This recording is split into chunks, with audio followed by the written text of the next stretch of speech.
Driving change in maritime.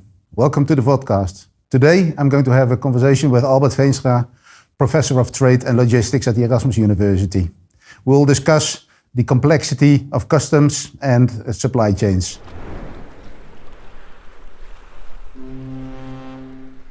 Albert, welcome to our studio. Good to have you over here again. We do have quite a way back after recollecting and thinking about when did we first meet and what it was. I think that was when you were at Dynalog. Yeah, more than a decade ago, I guess. Yeah, it's a while ago, but I think ever since we have been moving along in this world between logistics and the research in the university. Really good to have you on this podcast. And yeah, what we want to discuss, I think, is a broad perspective, and I nailed it to like customs compliance and the supply chains. And in the supply chains, I really would like to deep dive also on the port calling. But maybe good for the audience to give you a short introduction about who you are and your background. Sure. Well, thank you very much for the invitation. So I actually have two jobs at the university. I'm Professor of Trade and Logistics, in which I deal with global supply chains, global logistics, the role of customs and other supervision agencies, and the impact of regulation. And in the other part of my job, I'm part of a team that does research and education in the field of ports and transport economics.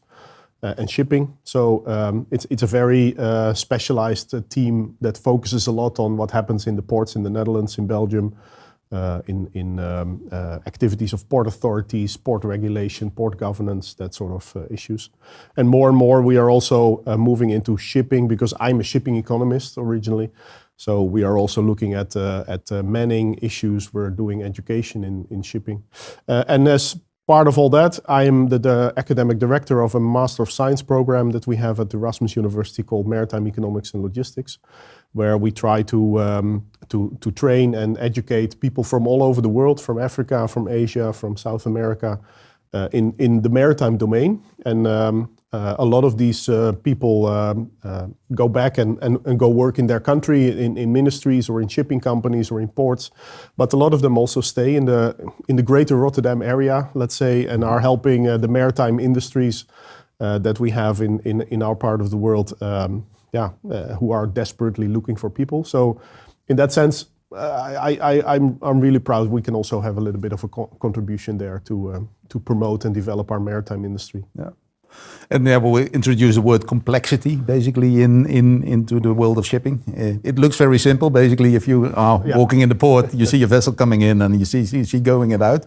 But a lot is happening behind the scenes on that one. It's the port is a magnificent area to look at, obviously, right? There's a lot of different things happening at the same time.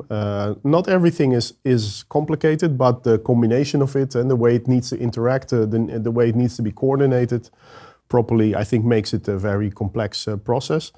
And then all these processes together facilitate basically international trade, which is an abstraction of all the goods flows that move to the port, from the port into the hinterland, to other places in the world. And that makes it a very interesting place to investigate, but also to talk about in our classes and lectures. Yeah. And if you look about ports and the whole trade thing, what is the thing that jumps out most for you? It's an interesting question. There's a lot of things, but so maybe just stick to what I'm currently working on. I'm currently working on cybersecurity, cyber resilience, specifically in the maritime sector in and around Rotterdam. So it also includes some of the shipbuilding that happens a little bit outside of Rotterdam. But it also looks at port operations, navigation of ships coming in the port. It's incredibly important because in the current developments in the world, the port of Rotterdam is on a hit list of a number of state actors. There's quite a lot of sensitive processes that if they get stopped, we immediately feel this within 24, 48 hours. We feel this in the rest of our economy, both in the Netherlands and in Europe. So incredibly important. And at the same time, we're desperately sort of developing regulation and tools and solutions and cyber resilience initiatives.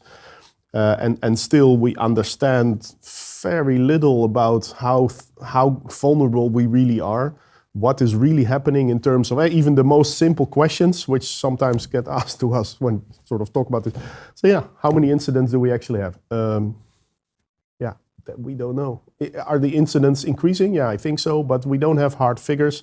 So we're sort of, yeah, in that makes it complex as well. We have this enormously important topic. We have a number of developments on different levels: national, local, regional, European, and also a situation where we know we need to do a lot more than what we're currently doing to make ourselves less vulnerable. So that's, I think, one of the interesting areas currently to work on. A lot is happening. A lot is also happening outside of our project, obviously.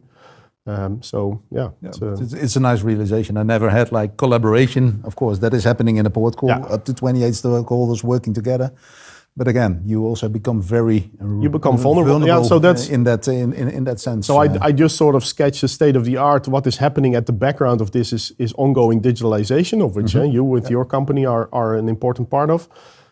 This is making us at the same time more efficient, cheaper, and better, but also more vulnerable. And this is a realization that is also creating tensions. As soon as we start discussing this with people in the port, with people in the business, you feel that this is sort of a tension. They want to digitize, they want to improve, they want to become more efficient.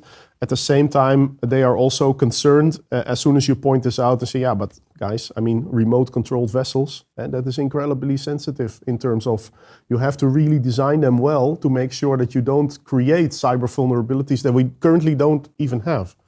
So so this is very interesting to be working on. It's always also, I think, very challenging if you look at infrastructure, the age of the infrastructure, connecting it, or it's already being connected, keeping that up to par. Yeah, I mean, just to sketch a bit the vulnerability. So this infrastructure is more and more being connected. It's monitored. There are sensors in there. We are also creating remote control solutions to make sure that we are 24 hours where we can make changes and whatever. At the same time, everything you connect to the internet is almost immediately monitored worldwide by benevolent people, by the CIA, but also by state actors who are not that benevolent. So that is the sort of the situation we are currently in the world. Yeah. So transparency also has a flip side on the. And so to bring this back to shipping, one of our partners in the project created what they call a honey trap ship. So it's a digital ship that doesn't exist in reality. And they opened up, so they created a website, they created some sort of system architecture and all that. As soon as they opened this up to the internet, within 24 hours, they had 500,000 hits to try to hack it. Wow. That's what's happening at the moment. That's impressive. Yeah. And I think, it's a drive towards efficiency that we're also looking at, of course, in the port. That is where data comes in. If you want to optimize, if you want to make smarter decisions in these collaborative processes, you need that data. It needs to be reliable on one hand. It's working on the predictability. If we look into the field of optimization of supply chains, what are the developments that you have seen over time? What are the trends that are popping up in that area? Specifically in the maritime field, there is obviously a huge increase in data availability, process data, raw data, in all kinds of forms and representing different things, but especially the locations and the movements of ships, and I think that's an enormous contribution that we've seen in the last 5 years. You know this better than I guess. At the same time, we're also seeing that with this wealth of data, it also harbors quite a lot of mistakes and errors and problems. Data that is manually entered that looks like it's digital, but it's actually a person who created that data point specifically. ETAs is a famous example. I've also done some academic research on trying to estimate the uncertainty or the inaccuracy of ETA data.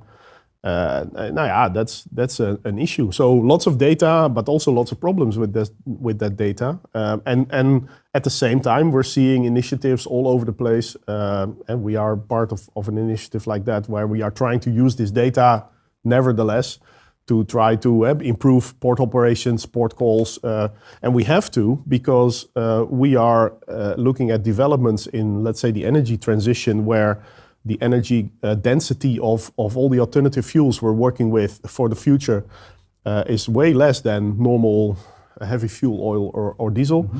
So we're going to have to move a lot more volume through the port for the same energy demand. And now hopefully the energy demand will shrink a little bit, but it's not shrinking that much yet. So we're going to have to move a lot more. We have to become a lot more efficient. And we have data, but we have to be aware that this data is not immediately suitable for all kinds of fancy models and algorithms that we have in mind, using AI and what have you. So I think we have a lot of work to do there in terms of really building the tools that will help ports in general, but the Port of Rotterdam perhaps in more particular ways of really moving forward on this sort of efficiency drive that has to happen. It's not just because we want to make a little bit more money. It's because the energy transition is not going to happen if we don't find ways of making the port more efficient than what it is now. So actually the load of cargo is increasing. Yeah, infrastructure will kind of remain the same, or it will take quite a while before very little space. Really and I think also we see, and so there's little patches here and there, but these are quickly filled with very, let's say, location-intensive activities, building electrolyzers, and we don't have space. And the little space that is available and will come available will be taken up very quickly by these sort of voluminous products that I was just talking about. So we don't have the space. So the only way forward is to become more efficient. Yep. And with degrees of magnitude, I think that we haven't really seen before. Yeah, that's really interesting. Like I've seen, like the cost of fuels are increasing, and by that you need to become more efficient because otherwise the cost of transportation will go up. But even you say like we also need more capacity. And there is an elephant in the room, which is do less transportation, less trade, less movement of goods, and that's in our world not a very easy topic to discuss, because that's what we are about, right? We are about shipping and we are about ports and logistics and transportation into the hinterland. So to say, well, let's stop doing all that, I don't think is really a realistic option. But so the flip side is, okay, we then have to work with what we have and try to be more efficient. And then data and tools and models and all the capabilities that we have need to be leveraged. Yeah. That's really interesting. It's really, I always ask the question, is there something that people should know about the industry, but that cargo volumes are going to increase because of the energy transition is definitely something. So that's one part of that's the energy transition related story. Another part, we did a study for customs as part of their sort of, Dutch customs, their strategic sort of revisioning. And they asked us to say, look, what's going on in supply chains and what do you think is happening geopolitically, all that. So we've investigated about a year ago or so, more or less a year ago. And we found that actually there, I mean, if you look at it really from a sort of geo-macro perspective, doesn't seem to be very logical to assume that a lot of things are drastically changing. Of course, we see some reshoring activities, but a lot of that is very strategic and very highly subsidized, and it's not really not the big shifts yet. What will happen is that supply chains will be fragmented more, will be probably isolated more in separate regions in the world, which means that maybe some intercontinental flows will disappear, but some intra-regional flows will grow. So there will be a lot of shifting of flows, a lot of changes maybe in origins and destinations, not necessarily less volume, but more fragmented, more unpredictable, more complex in that sense, more different sort of stages in supply chains because parties are not relying overly on China only, but will do also some manufacturing in Vietnam or Philippines, and supply chains will become more fragmented. So that is also creating the need for more clever analysis, more clever optimization tools, more data. And there I think we are a little bit less lucky than in the maritime field where you have ships that can be relatively easily monitored, can be tracked with satellites, and that whole infrastructure is more or less already there. For supply chains, that is a whole different story. There that's why a lot of my colleagues do so much work on the United States. The United States is monitoring macro levels of inventories and transport flows and all that kind of stuff in way more detail from a supply chain perspective than what we are doing in Europe, and let alone parts of the rest of the world. So there we still have a lack of data, a lack of insight in many cases, let alone that we have models and tools and solutions. And then you need to stimulate, because it's all about the future. So this is, I think here we can still learn something from the US in terms of what kind of data, what kind of monitoring we do on business activities. I think they have this sort of better organized to some extent in the US than we have in Europe. And that is hampering our insight in what is really happening. And so colleagues of mine are looking into real estate. That gives some indication of how do you see the real estate European-wide developing. Is there a lot of industrial real estate being built or being created that wasn't there? That might be an indication that actually some reshoring is really going on. But we cannot really separate industrial sites from logistics sites. So it's, problematic. A lot of challenges for the future to come in that sense. Let's add some people into the equation. If we talk logistics, I think it's also a people's business. People are involved, and what we're talking about is change. It's digitization, it's automation. Things are going to change. These macro or the global trends as well in that sense. From the years that you have been in the industry, what have you seen on that change field? How is the industry? Is it adapting? On one end, I do see like we are moving more and more. We are capable and able of moving things quicker. On the other end, there's also this saying like the maritime is really conservative in that manner. Yeah. But if you look at the uptake from the research that you're doing, the questions you get, how do you see that? So this moves. So this is activities that happen in the port, but not necessarily very maritime oriented. I think we're talking about customs brokers, freight forwarders, logistics service providers, those kinds of people who are moving the goods out of the port into the hinterland, into the warehouses. You're right. You call them conservative. They actually are. So in that sense, here at the same time, you see huge developments. For instance, in the field of e-commerce, where basically instead of having, let's say, one shipment, one container, we now have 1,000 or 2,000 shipments, one container. So the container handling is still the same, but the processing at the back of it towards customs and all kinds of other things has become way more complex. A much bigger job. Let's put it like that. So that has especially sort of frustrated customs agencies around Europe because they suddenly have 1,000 times more work to be done, which they simply cannot. The people are not there, the resources are not there, so they are struggling a lot. And at the same time, we're still doing a lot of the activities as we were doing them, I don't know, 15, 20 years ago. So we're doing submission of declarations, we're doing checking some data elements in the declarations, both from the business side and from the government side. So this is supported by digital tools, but not replaced by digital tools. And I think that's sort of maybe, well, I mean, if you look at it positively, you could say we're on the cusp of this transition, right? Mm-hmm. We're going to see large companies, and a lot of my students are, let's say, in positions of, let's say, manager trade compliance or stuff like that. They are not involved in declaration because they outsource all of that. And then they outsource it to an agency where they don't care if they do it digitally or manually, as long as it's cheap and fast and it doesn't cause any trouble, they're fine. So you see a lot of these service providers thinking about digitization, thinking about automation, taking this a step further than just digitizing the documents. But we're not there yet. We're not really there yet.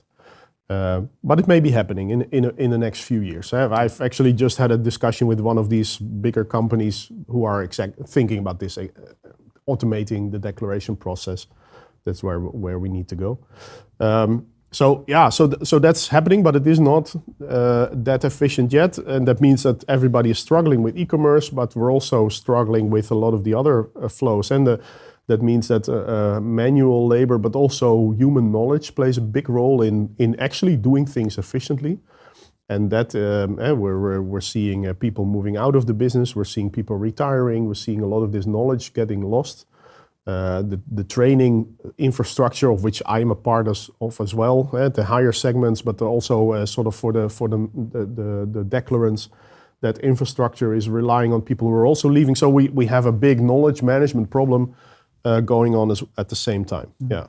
It's really funny that you say we have created our own supply chains basically by ordering something on e-commerce. You create the kind of your own in that sense, supply chain where you actually need to handle a lot of documentation. Yeah, and it's works, a very right? funny combination. E-commerce are very advanced. If you see platforms like Temu and some of these other platforms, extremely advanced ways of influencing buying behavior with all kinds of AI tools and everything going on. And then there's a physical process, which is the same physical process as we've had for decades, and where somebody puts something in a box, the box is labeled, the box goes in the container goes on a ship. All that is the same as it ever was. And the Temus are not going to change any of that. Amazon, Alibaba, none of them can do, and we haven't invented Star Trek beaming of boxes yet. So that physical process remains, and that to do that more efficient is hard, is difficult. It relies still a lot on people. Physical carrying boxes into containers. There are still a lot of human touch points in it. But it's also incredible if you look at the speed of what the velocity that's come into. And I think we are underestimating, and we're a bit naive in how much of our own decision making is actually determined in platforms like that. We already know this from social media and from influencers, but a lot of these platforms have very advanced sort of psychologically driven tools to nudge us into buying certain things. It's maybe a topic for a different podcast, but it's not surprising that Germany has already, the German government has said, let's try to stop with e-commerce because a lot of it is crap, a lot of it is not fit to be sold, especially to children. So let's try to stop it completely. In the new customs revision that's coming up in Europe, it's currently being discussed. There are quite some measures to really handle e-commerce and to be able to supervise it better, to enforce the rules better on the huge flows of e-commerce goods. So that's a good thing. I think we should have done that already quite some time ago. Yeah, but that's the individual. That's the supply chain. If we take a step back into the port call, that is what I really also find a fascinating process. You're trying to manage that efficiently. There are 28 stakeholders, as mentioned earlier on, but there is very low predictability. Is this predictability, if from what you have seen in the models of where you have been looking, is that fundamental in itself? Will there always be unpredictability, or are we capable of making that step into more predictability on that end? Yeah, it's a good question. I think there is a fundamental uncertainty, maybe not unpredictability per se, but a fundamental uncertainty in ocean transport. That is something we need to take into account, and actually that has formed the basis over hundreds of years of all the regulation that we have in terms of. And so we've been doing some research recently on container shipping and the way container shipping plays a role in logistics, right? So that's why the touch points are between supply chain management, shipping, and port operations is in container shipping, where there is a certain expectation of regular transportation, a promise of a delivery on a certain day and an actual performance on that. That is not happening because part of it is shipping, and in shipping you can have easily a day delay or 2 days delay, and the information about this delay is not shared properly and is also unreliable itself. I find it still amazing that this degree of this disconnect between the expectations on the one hand, if you look at how warehouses and distribution logistics, how that is planned sometimes in 5-minute brackets, and how we talk about shipping and what shipping allows itself to do in terms of performance. I find it amazing that this still can exist, but it has to do with the fact that shipping happens at sea, and at sea you don't have control over durations and sailing times and fixed arrivals on an hourly or a half-hourly basis. So I think we have to somehow contend with that. There is no way around it. But you should also not then maybe project the expectations that we have from logistics necessarily on how shipping, and also how port operations work. So this is a bit of a struggle. I think that we will keep having, and I think it helps to improve the data. That will really help. But that will only, that will also especially reveal the magnitude of the uncertainty that we're dealing with, I think. And you were using the word uncertainty rather than unpredictability? Yeah, because I think as soon as you know your uncertainty, and then you have a certain sort of degree of control. And predictability maybe has more this sort of ETA idea behind it, right? It says, okay, I'm going to arrive on this day at 12:05, and if you're not there at 12:06, then we find it a failure. So prediction has this inherent sort of idea of exactness in it, but that's not what we're going to have ever in the maritime field, I think. And taking the whole thing of the energy transition, the decarbonization into the equation, I think uncertainty will actually increase over time with the climate change. Yeah, I think there we are looking at a whole number of sort of new questions about how are we going to do this, what will be the reliable, let's say, the performance of ships on these alternative fuels still needs to be sort of experienced and learned. We talked about this volume issue in ports, which are going to create a huge contribution to uncertainty because the planning becomes way more complicated. There are some specific hazards related to some of the new fuels that we are also working on at the university. Ammonia is incredibly toxic. We're going to have a lot more transportation and storage of ammonia because it carries hydrogen, and that is the fuel of the future for the industry and for shipping and all that. Yeah, that's going to create a lot more questions and a lot more uncertainties, I think. In the end, we've already had to give you an example of where this can go wrong. We have seen that LNG is being used quite a lot as a transition fuel, both in trucking and in barge transport. And some of these projects have been stopped or slowed down because it turns out that with gas engines, you don't have the level of control that you have with diesel. Which in a river, where you have flows and side rivers and where you have turns that you suddenly may have to make, or you cannot afford that you don't have the propulsion power suddenly for maybe a minute or so that you could rely on when you have diesel. So these fuels are also going to provide different behavior and different performance levels of engines, and all that needs to be discovered. Yeah. Really interesting. It's like LNG at sea. That is what we're working on as well. I think at sea you may, but the North Sea is not really an open sea anymore. There's all kinds of windmill parks and anchorage areas and thoroughfares for ferries, and so there you can also not really afford that you have less control over the propulsion and the steering of the ship for several minutes maybe or something like that, right? So this is all really interesting new areas, yeah. And thinking about, is there something that you would like to mention to the industry as well? Like what is the scope, or where should the focus be on that from what you have been doing in the fundamental research? Yeah, it's a good question. Well, I think if we talk about, let's say, the port ecosystem, that is also plays a role in port call optimization and all that. I think one of the things that that we realize too little, I think, in the Port of Rotterdam is that the Port of Rotterdam is not really the center of the world, right? There's huge companies sending ships to the Port of Rotterdam that actually really determine a lot of what happens in terms of who has to stand where and when and how much money they can make. And I think this is something we realize too little. And the result of that is that if there are congestion problems like we had under COVID, then you have ecosystem tables being created quickly with local people, right, who are sort of complaining to each other and blaming each other and also trying to work very hard to solve problems. But the real culprits are the companies that send the ships and make decisions elsewhere in the world that really determine the contours of how we can operate in Rotterdam and the surrounding areas.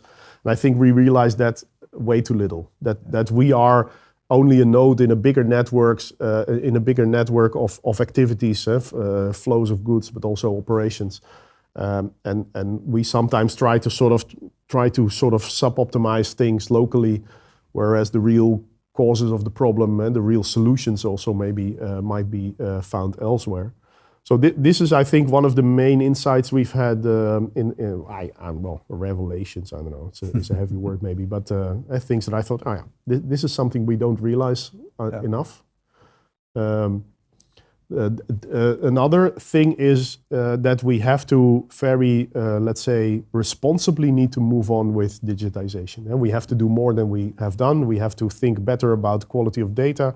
We have to work on tools. And there are some really nice examples, your company, Teqplay, but also Kotug and a few others who are really sort of moving the boundaries there, I think. But still, there's a handful, and I think there's a lot more to be done. A lot more consciousness to be built as well about the merits, but also the dangers of increased use of data, or increased reliance on IT. I think there the industry could probably also spend a bit more time thinking about these issues. Yeah, I think that's one of the interesting things I see about the industry. It's big. If you think about the cargo moved around the globe, or the emissions that are being executed, but on the other hand, it's all really connected, very small ecosystems, which are having a minor role in this larger network, but an important role. Albert, I'd like to thank you very much for this conversation and being in our podcast. It was a pleasure. Thanks.